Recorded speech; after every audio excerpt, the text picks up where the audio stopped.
Natugenza bitundu eby'Akasese abazadde batandise okwetegekera okuzza abaana ku masomero ennaku z'omwezi nga 10 nga omukulembeze w'eggwanga bwe yakiinoganyiza. Kakati nno bano abalina abaana abaasoba mu biro eby'omuggalo basabye abavunaanyizibwa ku byenjigiriza bateekerewo enteekateeka ey'abaana baabwe abo abaasoba basobole okulaba nga nabo babangulwa.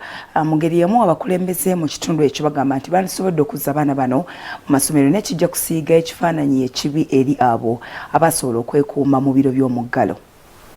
Abakulembeze mu distrikiti ey'e Kasese mu bugwanjuba bw'eggwanga batidde nga amasomero gazzeemu nga 10 January oba abaana abaawaba banakkirizibwa okusoma. Abamu bagamba nti bwe bakkirizibwa okusoma kyakuwa ekifaananyi ekibi kwaba abaguma ne beekuuma nga mmeeya wa Kasese Municipality Chance Kahindo bw'alambika ne yeegattibwako Bomera Richard mmeeya wa Bulembeya Division. What will be the feeling of these ones who are studying with the pregnant mothers and also the breastfeeding mothers? The feeling will be negative. They will think as if it is right for every child to produce when you are in school. I was of the view, looking at it, that whereas it's good for people to go back to school, but also government should have gotten prepared earlier to look at how it is catering for who will look after these children. Because if we don't have the baby centers, baby care centers around the schools, now who will take charge of the children? Bongeddeko nti ebbanga eriragirwa emyezi 6 okuyonsa nalyo kyakusomoza kinene ku ngeri abakkiriziddwa okusoma bwe banaakikola. How will the health of the baby be looked at? Who's going to be responsible? Isn't the baby going to be malnourished? When the mother has gone back to school, the baby will be left in the hands of a nanny mother. And in so doing, there will be promotion of malnutrition. We must carefully look at it, scrutinize whether it will work for us, to see who actually looks after the children of the teenage mothers. But saying that a teenage mother should go to school with a child, and yet someone who is supposed to look after that child is also supposed to be in school. Abazadde bagamba nti bano abaana bazadde beetaaga entegeka ey'enjawulo okuva ku y'amasomero aga bulijjo. The learners must be given orientation to understand what they have been going through. By the virtue that they have been going through a hard life for these 2 years, such that they are able to pick up and go to school knowing what has been happening and what they are going to learn as learners. George Mayinja akulira ebyenjigiriza e Kasese obubaka bwolekeza abakulu b'amasomero okugaddukanya obulungi.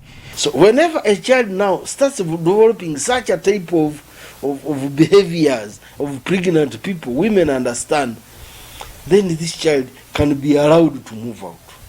But while in school or whether at home, must make sure that this child, the parents are at school, the senior man teacher, the senior male teacher, this girl attends antenatal visits.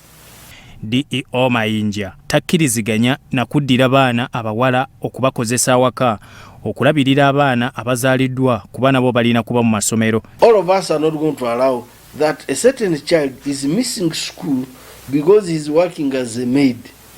So this is going to be home arrangement that the grandmother of the child, either they can agree that when the child is about 3 months, either can start taking porridge. For example, this baby can be left at home with the grandmother. Ssentebe wa district Muhindi Erifazi agamba nti okusoomooza kunene okuboolekedde ng'abaana bazzeemu ku masomero naddala abo abazadde. I don't want people to perceive it that is one way of promoting immorality. No, we are using it to gap fill and bridge the gap that has been there because of COVID-19. But thereafter, when the situation normalizes, we may revisit the law and we say, fine, let's go back to our previous state and we move on. But if we see it is helping many of our girls to come back to school, to complete school, for me I would still say that is better.